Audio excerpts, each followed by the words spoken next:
नैतिक दायित्व रहिबा दरकार सरकार को दिगरे विफल होइजंती केमिति शासन करूचंती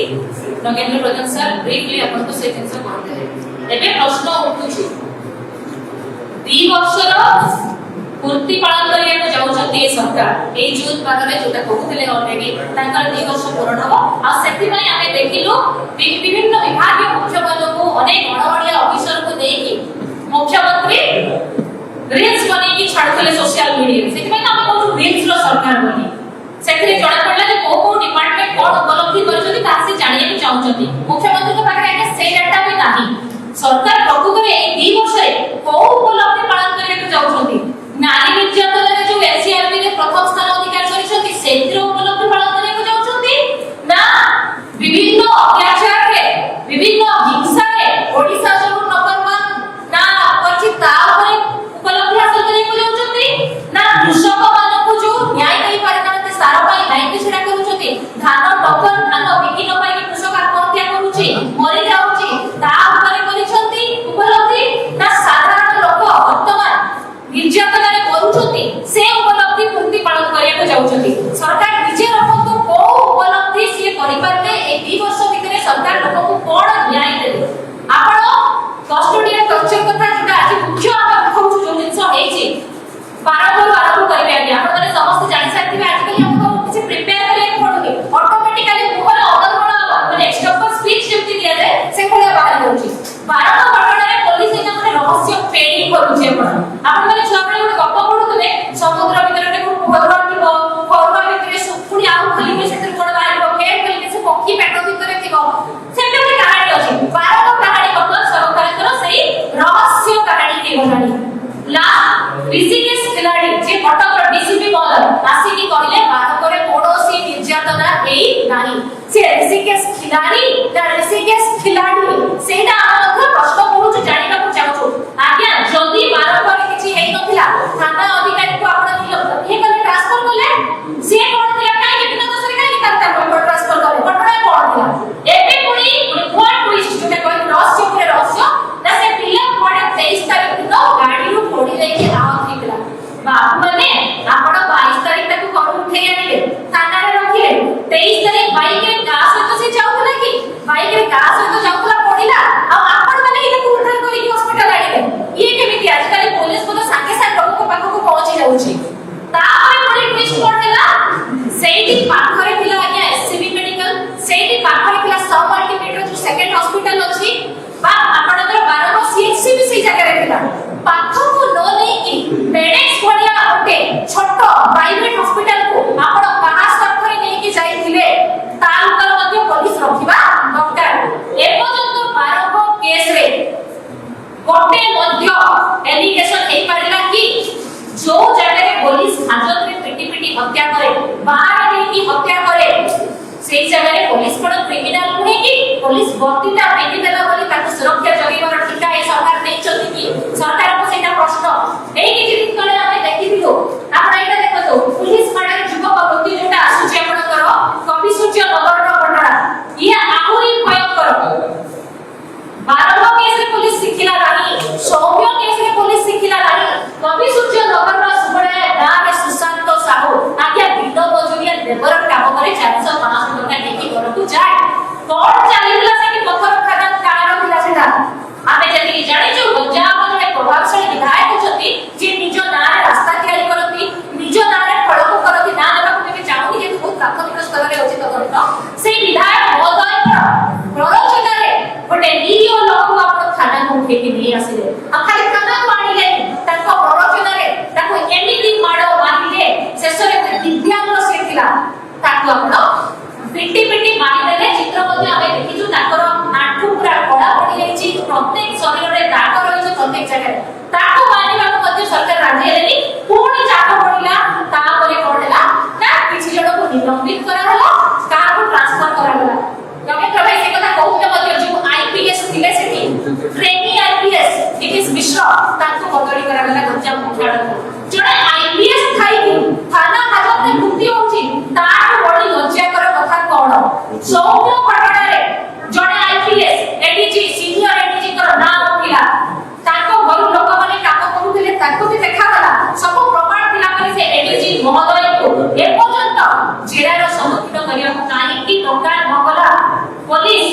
ସାଙ୍ଗେ ସାଙ୍ଗେ ଫ୍ଲାଗମାର୍କ ମଧ୍ୟ ସଭ୍ୟ କେସରେ କରିନଥିଲା ଅପରାଧୀମାନଙ୍କୁ ପର୍ଯ୍ୟାପ୍ତ ସମୟ ଦେଇଥିଲା ସେମାନେ କେମିତି ଚାଲି ଯାଇପାରିବେ ପ୍ରମାଣ ନଷ୍ଟ କରାଯାଇପାରିବ ବିରୋଧୀ ଜଣ ମୁଖ୍ୟ ଅଭିଯୁକ୍ତ ଯିଏ ଝିଅ ସେ ଘଟଣାର କାରପେଟଦାର କାହାରିକୁ ଜେରା କରାଗଲା ନାହିଁ ଏସଆଇ ମହୋଦୟ ଯିଏ ତାଙ୍କ ନାଁ ହେଉଛି ତାଙ୍କୁ ଜେରା କରାଗଲା ନାହିଁ ଆଇଆଇସି କୁ ବଦଳି କରିଦେଲେ ଏବେ ଆମର ପ୍ରଶ୍ନ ଆଜ୍ଞା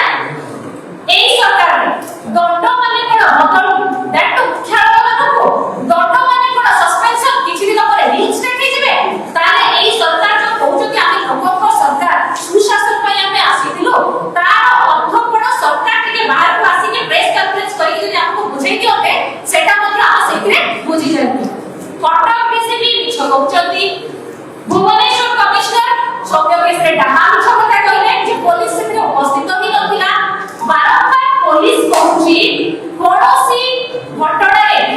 পুলিশ র ইনভলভমেন্ট নাই সৌম্য কেসরে কোন কলে না সৌম্য স্টেরয়েড খাইতিলা এতে বিয়ন্ড কন্ট্রোল থিলা যে তাকে কন্ট্রোল করি হেলা নাই সে অসদাচরণ কলা তেণু সৌম্য মৃত্যু পাই সৌম্য দায়ী রাকেশ বেহেরা মানব কেসরে এ পর্যন্ত আমি কেহি দেখি না রাকেশ জীবিত অছন্তি কোন কন্ডিশন রে অছন্তি আমি জানি না পেপর রে আমি দেখিলু প্রলোভন দিয়া হচ্ছে তাকে বাপাଙ୍କୁ তাকে ভাইକୁ চাকরি দিয়া ଯିବାର পয়সা দিয়া ଯିବାର প্রলোভন পুলিশ মনে করে মেডিয়েশন সেন্টার প্রদান করিছি পুলিশ বাড়ির সরকারଙ୍କର ନିର୍ଦ୍ଦେଶରେ ମାରିବ ଲୋକକୁ କିନ୍ତୁ ତାପରେ পুলিশ আপোষ সমাধান କରିବ ବୁଲୁ ଚକ୍ରବର୍ତ୍ତୀ ବିଜେପି ନେତା ପଥର ମାଫିଆ ବାରଙ୍କ କେସରେ ମଧ୍ୟସ୍ଥି କରୁଛନ୍ତି ଯାଇକି ଏଠି ଆମର କବିସୂର୍ଯ୍ୟ ନଗର କେସରେ ମଧ୍ୟ ସେଇ ବିଧାୟକ ମଧ୍ୟସ୍ଥି କରୁଛନ୍ତି ଯାଇକି ଯଦି ମଧ୍ୟସ୍ଥିର ସରକାର ଚାଲିବ ମାନେ ଥାର୍ଡ କ୍ଲାସ ସରକାରର ଥାର୍ଡ କ୍ଲାସ କାରବାର ଆପଣ କହିପାରନ୍ତି ଚାଲିଛି ଯୋଉଟା ଆମ ରାଜ୍ୟରେ ବର୍ତ୍ତମାନ এই ବର୍ଷ ଭିତରେ ଆମେ ଅନେକ ପ୍ରଶ୍ନ ଆମେ ପଚାରୁଛୁ ପୋଲିସ ଷ୍ଟେସନଟା ସୁରକ୍ଷା ସ୍ଥାନ ନା ମୃତ୍ୟୁର ନିର୍ଯାତନାର ଦ୍ୱାର ସରକାର ସେଟା ଉତ୍ତର ଦିଅନ୍ତୁ ଆମେ ଚାହୁଁଛୁ ଜାଣିବା ପାଇଁ ପୋଲିସ ହାଜତରେ ହତ୍ୟା ନା ମୃତ୍ୟୁ ହେଉଛି କାରଣ ସରକାର କହିଲେ ବାରଙ୍କ କେସରେ ଯେ ରାକେଶ ବେହେରାର ବହୁତ ସାରା ଡିଜିଜ ଥିଲା ଆଜ୍ଞା ଥାନାରେ ଆଜିକାଲି ବୋଧେ ଡିଜିଜ ଟେଷ୍ଟ ହେଉଛି ଯୋଉ ଆପଣଙ୍କର ୟୁରିନ୍ ବ୍ଲଡ୍ ଟେଷ୍ଟ ହୁଏ ଯୋଉ ସବୁ ଲ୍ୟାବ୍ ସେଗୁଡାକ ଥାନା ପରିବର୍ତ୍ତିତ ହୋଇଯାଇଛି ସିସିଟିଭି କିନ୍ତୁ ଗାୟବ ହେଇଯାଉଛି ସେ ସବୁ ଜାଗାରୁ ଆମେ ମାନେ ପଚାରିବାକୁ ଚାହୁଁଛୁ ପୀଡ଼ିତ ମାନେ କାହିଁକି ନ୍ୟାୟ ପାଉନାହାନ୍ତି ଆପଣ ଦେଖୁଛନ୍ତି ସୌମ୍ୟର ମା ପଣତ କାନି ବେଲେଇକି ରାସ୍ତାରେ ଆସିକି ନ୍ୟାୟ ଭିକ୍ଷା କରୁଛନ୍ତି ଆପଣ ଦେଖିଲେ ବାରମ୍ବାର ଲୋକମାନେ ଆସିକି ନ୍ୟାୟ ଭିକ୍ଷା କରୁଛନ୍ତି ରାସ୍ତାରେ ଆପଣ ଦେଖୁଛନ୍ତି କବିସୂର୍ଯ୍ୟ ନଗରରେ ସେ ମହିଳାଟି ଆସିକି ନ୍ୟାୟ ଭିକ୍ଷା କରୁଛି କେନ୍ଦ୍ରାପଡ଼ାରେ ଆଇଆଇସି ସତ୍ୟାରାଣୀ ଜେନା ତିନି ଥର ସସ୍ପେଣ୍ଡ ହେଲା ପରେ ମ୍ୟାଡମକୁ କୋଉ ଆଶୀର୍ବାଦ ଦିଆ ହେଇଛି ଯେ ତାଙ୍କୁ ଥାନାରେ ବସେଇକି ରଖୁଛନ୍ତି ଗୋଟେ ପରେ ଗୋଟେ ଜାଗାକୁ ତାକୁ ବଦଳି କରୁଛନ୍ତି କାହିଁକି ତାକୁ ଅନୁଭବ ତାଙ୍କର ବଡ ଇଞ୍ଜିନ କହିଥିଲେ ଅପରେସନ ସିନ୍ଦୁର ଆପଣଙ୍କର ମନେ ଥିବ ଅପରେସନ ସିନ୍ଦୁର ନେଇକି ବହୁତ ମାହାବାର ହେଇଥିଲେ ସେଇ ବଡ ଇଞ୍ଜିନ ସାନ ଇଞ୍ଜିନ ଯୋଉଠି ଶାସନ କରୁଛନ୍ତି ଓଡ଼ିଶାରେ କେନ୍ଦ୍ରାପଡ଼ାରେ ତାଳଚୁଆ ଥାନାରେ ମାକୁ ଆଇଆଇସି କହୁଛନ୍ତି ତମ କଥାର ସିନ୍ଦୁର ପୋଛି ଦିଅ ହାତର ସଫା କାଢି ଦିଅ ତାହେଲେ ଏଇଠି ଆପଣ କଣ କହିବେ ମୁଁ ଯୋଉଟା କହିଲି ଆପଣଙ୍କର ଡବଲ ଇଞ୍ଜିନ ଡବଲ ଷ୍ଟାଣ୍ଡାର୍ଡ କହିବେ ନା ଥାର୍ଡ କ୍ଲାସ ସରକାର ଥାର୍ଡ କ୍ଲାସ କାରବାର କହିବେ ନିଶ୍ଚିତ ଭାବରେ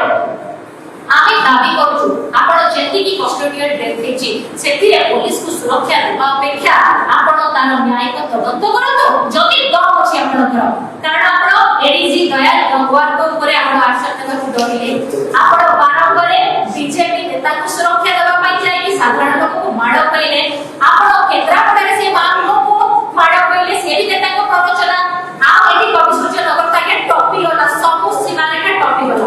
ଭରତପୁର କେସ୍ କଥା ଯଦି ମୁଁ ଟିକେ ମୁଁ ଫ୍ଲାଶବ୍ୟାକ୍ କୁ ମନେ ପକେଇ ଦେବାକୁ ଚାହିଁବି ଭରତପୁରରେ ପୋଲିସର ଆଟ୍ରୋସିଟି ସେ ଜୀବଦେହ ବୋଲି ଯୋଉ ଭଳିଆ ହେଇଥିଲା ଯଦି ସରକାର ସେଇ ସମୟରେ କିଛି ଜଣ ଅପରାଧୀ ଘଣ୍ଟ ପଡ଼ିବାକୁ ଚେଷ୍ଟା ନ କରିଥାନ୍ତେ ତାହେଲେ ଆଜି এই ସବୁ କେସ୍ ହେଇପାରିଥାନ୍ତା କି ରିପୋର୍ଟ ଅନୁସାରେ 2025 ରୁ 2026 ରେ ପାଖାପାଖି 9ଟି କଷ୍ଟଡିଆଲ ଟର୍ଚର ହତ୍ୟା ହେଇଛି ଆଉ କଷ୍ଟଡିଆଲ ଟର୍ଚର ଆପଣ ତାମିଲନାଡୁରେ ଦେଖିଥିବେ ଆଜ୍ଞା ବାପକୁ ଯୋଉ ପିଟିକି ମାରିଥିଲେ ପୋଲିସ ବାଲାଙ୍କୁ ଫାଶୀ ଦଣ୍ଡ ମଧ୍ୟ ହେଇଛି ଓଡ଼ିଶାରେ ଯଦି ସେଇ 3-4ଟା ଆଇପିଏସ୍ ଅଫିସର ବରିଷ୍ଠ ପୋଲିସ ଅଧିକାରୀଙ୍କୁ ହାଜତରେ ଭର୍ତ୍ତି କରି ଦିଆଯିବ ତାପରେ ପୋଲିସ ସାଇଜ ହେଇଯିବ ନା ନାହିଁ ଯଦି ପୋଲିସକୁ ତାର ଦାୟିତ୍ୱରୁ ଅବ୍ୟାହତ ଦିଆଯିବ ଇମିଡିଏଟଲି ଏକ୍ସପେନ୍ସନ ପରିଷ୍କାର ତାପରେ କୋର୍ଟରେ ସେମାନେ କେସ୍ ଲଢ଼ନ୍ତୁ ନିଜକୁ ନିର୍ଦ୍ଦୋଷ ପ୍ରମାଣ କରନ୍ତୁ ନିର୍ଦ୍ଦୋଷ ହେଲେ ପୁଣି ଇନସିଡେଣ୍ଟରେ ଅସୁବିଧା କ'ଣ ଅଛି ତେବେ ପ୍ରଶ୍ନ ହେଉଛି ସରକାର କାହିଁକି ଜବାବ ଦେଇ ପକାନ୍ତି ଇଏ ସରକାର ଲୋକଙ୍କ ସରକାର ଯଦି ଲୋକଙ୍କ ସରକାର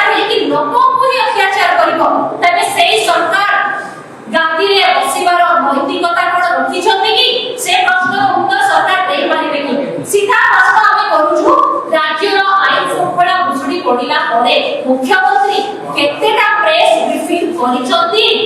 କେତେ ଥର ଲୋକମାନଙ୍କୁ ସମ୍ବୋଧନ କରିଛନ୍ତି ଯେ ନାଇଁ ଆମେ ଅଛୁ ତମ ସାଙ୍ଗରେ। ଆମେ ତ ଦେଖିଲୁ ଆଜ୍ଞା ନୟାଗଡ଼ କେସରେ ଆପଣ ଦେଖିବେ ଗୋଟେ ନିର୍ଦ୍ଦୋଷ ଲୋକ ସେ ଶିଖରକୁ ଫସେଇ ଦେଇଥିଲେ, ସେ ନିଜର ସାମ୍ବାଦିକ ସାମ୍ନାରେ ମୁହ ଖୋଲି ନଥାନ୍ତା, ଆଜି ସିଏ ସଢୁଥାନ୍ତା। ସୌମ୍ୟ କେସରେ ବି ଆମେ ଦେଖୁଛୁ ବାଲି ହତ୍ୟାରେ ଜଣେ ମହିଳା ବାରମ୍ବାର ଦାବି କରୁଛନ୍ତି ତାଙ୍କ ସ୍ୱାମୀଙ୍କୁ ଜବରଦସ୍ତି ଫସାଇଛି, ବଡ ଭାଇ ସେଥିରେ ଇନଭଲ୍ଭ ଅଛନ୍ତି, ବଡ ଭାଇକୁ ଫସାଇ ଦିଆଯାଇଛି ଆଜ୍ଞା। କୁଆଡେ ଗଲେ ମୁଁ ଜାଣିନୁ, ସାନ ଭାଇକୁ ବହୁ ନ୍ୟାୟରେ ତମେ ନେଇକି ଆସିଛ। ତା ମାନେ ଆମକୁ ଯାହା ଦେଖାଯାଉଛି ସେଇଟା ମଧ୍ୟ ସତ୍ୟ ନୁହେଁ। ଅନେକାଂଶରେ ନିରୀହ ଲୋକଙ୍କୁ ପୋଲିସ ଫସାଇ ଦଉଛି। ଏଇ ଭଳିଆ ଦୁଇ ତିନିଟା କେସରୁ ଆମକୁ ଜଣା ପଡିଲା। କିନ୍ତୁ କେତେ ଯେ ରାକେଶ ବେହେରା ସଫର ହେଇଛନ୍ତି, କେତେ ଯେ ସୁଶାନ୍ତ ପୁରା ମୁହଁ ବନ୍ଦ ହେଇଯାଇଛି, କେତେ ଯେ ସୌମ୍ୟ କରିସାରିଲେଣି, ସେ କଥା ଆଉ ବର୍ତ୍ତମାନ ସରକାର କହିବାର ଯୋଗ୍ୟତା ମଧ୍ୟ ରଖିନାହାନ୍ତି। ଏତେ ଅପାରଗ ନିର୍ଲଜ୍ଜ ନିର୍ଲଟା ସରକାର ଯାହାକୁ ଆପଣ କହିବେ, କିନ୍ତୁ ଉତ୍ସବ ବନେଇବା ପାଇଁ ରେଡି ଅଛନ୍ତି। ବେଙ୍ଗଲରେ କିଛି କେସ୍ ହେଲେ ଆଜି କର ଭଳିଆ ହସ୍ପିଟାଲରେ ଯଦି କିଛି କେସ୍ ହେଲା, ଇଏ ସରକାର କଣ ଗଳଗଳ ମାଡ଼ି ଯାଉଛନ୍ତି ସେଠିକି। କିନ୍ତୁ ତମେ ଯୋଉ ରାଜ୍ୟର ମୁଖିଆ, ସେଇ ରାଜ୍ୟର କଥା କହିଲା ବେଳକୁ ତମ ପାଟିରେ ବିଣ୍ଡା ପଡି ଯାଉଛି। ଆଜ୍ଞା ଏମାନେ କହୁଛନ୍ତି ଆମର ଉପଲବ୍ଧି, ଏମାନେ କହୁଛନ୍ତି ଆମର ସୁଶାସନ। ମୋର ଗୋଟେ କଥା ଆମେ ଓଡ଼ିଆ ଠୋଗରେ ଜାଣିଥିଲୁ, ବେଲ ପାଚିଲେ କାଉର କଣ ଯାଏ। ତେଣୁ ଏଠି ସରକାର ଯାହା କାମ କରୁଛନ୍ତି ସେଟା ବେଲ ପାଚିଛି ଆଜ୍ଞା, ଆଉ ଜନସାଧାରଣ କହୁଛନ୍ତି କାଉ। ତେଣୁ ୟାଙ୍କର ଉପଲବ୍ଧି ନା ଆମେ ତାର ସୁଫଳ ନେଇପାରିବା, ନା ଆମେ ୟାଙ୍କର ଯୋଉ ଶାସନ କରୁଛନ୍ତି ତାର ଶାସନ ଆମର କିଛି କାମରେ ଆସିବ। ଇଏ ସରକାର କହୁଛନ୍ତି କେବଳ ଧନୀକଙ୍କର, ବାଲି ମାଫିଆଙ୍କର, ପଥର ମାଫିଆଙ୍କର, ଜଙ୍ଗଲ ଜମି ଚୋରି କରୁଥିବା ଲୋକଙ୍କର। ଇଏ ସରକାର ସାଧାରଣ ଜନତାଙ୍କର ନାହିଁ। ଏବେ ମଧ୍ୟ ଆମେ ଚେତେଇ ଦେଉଛୁ, ଶେଷରେ ଏତିକି ବିବୃତ୍ତି ରଖିବି, ଏବେ ମଧ୍ୟ ସରକାରକୁ ଆମେ କହୁଛୁ ଯୋଉ କଥା ଆପଣ କହୁଛନ୍ତି ଲୋକଙ୍କ ସରକାର ବୋଲି, ତାହେଲେ ଲୋକଙ୍କ ସରକାର ହବାର ଆପଣ ଦାୟିତ୍ୱ ନିର୍ବାହ କରନ୍ତୁ। ପ୍ରତ୍ୟେକ ଥାନାରେ ନହେଲେ ସଟର ପକେଇ ଦିଅନ୍ତୁ, ଥାନାରେ ସଟର ପକାନ୍ତୁ। ମୁଖ୍ୟମନ୍ତ୍ରୀଙ୍କୁ ଯୋଉ ଅଭିଯୋଗ ପ୍ରକୋଷ୍ଠ ହେଇଛି, ଲୋକମାନେ ସେଇଠି ଯାଇକି ତାଙ୍କର ଗୁହାରି ଜଣେଇବା ପାଇଁ ଆପଣ ଅପିଲ କରିଦିଅନ୍ତୁ। କାରଣ ଯଦି ପୋଲିସ ଡିଜି ସମ୍ଭାଳି ପାରୁନାହାନ୍ତି ପୋଲିସ ଡିପାର୍ଟମେଣ୍ଟକୁ, ମୁଖ୍ୟମନ୍ତ୍ରୀ ଗୃହ ବିଭାଗର ମୁଖ୍ୟ ହେଇକି ସମ୍ଭାଳି ପାରୁନାହାନ୍ତି, ତାହେଲେ ସେ ଦାୟିତ୍ୱକୁ ସେଗ୍ରିଗେଟ କରନ୍ତୁ, ଥାନା ବନ୍ଦ କରିକି ନିଜେ ସେ ଦାୟିତ୍ୱ ନିର୍ବାହ କରନ୍ତୁ। ଦେଖିବା ଆପଣ ସେଥିରେ କେତେ ସଫଳ ହଉଛନ୍ତି। ଆଉ ଆପଣଙ୍କର এই ଅପାରଗତାର ଫଳ ଆଜ୍ଞା ଓଡ଼ିଶାବାସୀ ଏଠି ଦବାକୁ ବସିନାହାନ୍ତି। ଆମେ ଜବାବ ଚାହୁଁଛୁ ବାରକା କେସର, ଆମେ ଜବାବ ଚାହୁଁଛୁ ସୌମ୍ୟ କେସର, ଆମେ ଜବାବ ଚାହୁଁଛୁ ଏଇ କବି ସୂର୍ଯ୍ୟନଗର କେସର, ଆମେ ଜବାବ ଚାହୁଁଛୁ ବରହମପୁରର ରିପୋର୍ଟ କୁଆଡ଼େ ଗଲା, ଆମେ ଜବାବ ଚାହୁଁଛୁ ସୁଭଦ୍ରା, ବଳଙ୍ଗା, କେନ୍ଦ୍ରାପଡ଼ା, ଆପଣଙ୍କର ବରହମପୁର ଛୋଟ ଶିଶୁ କନ୍ୟା, ଆମେ ସବୁ ଜିନିଷର ଜବାବ ଚାହୁଁଛୁ। କିନ୍ତୁ এই ସରକାର ଜବାବ ଦେବି ନୁହେଁ, ଜବାବ ଦେବାରେ ବିଫଳ ହୋଇଛି। ତେଣୁ ଆଶା କରୁଛୁ ଆଗାମୀ ଦିନରେ ସରକାର ଯଦି ନିଜର ନୈତିକ ଦାୟିତ୍ୱ ନିର୍ବାହ କରୁଛନ୍ତି, କଂଗ୍ରେସ ପୁଣି ଥରେ ତାକୁ ଚେତେଇବ, ରାଜରାସ୍ତାକୁ ଆସିବ। ଯେମିତି ଆମେ କବାଟ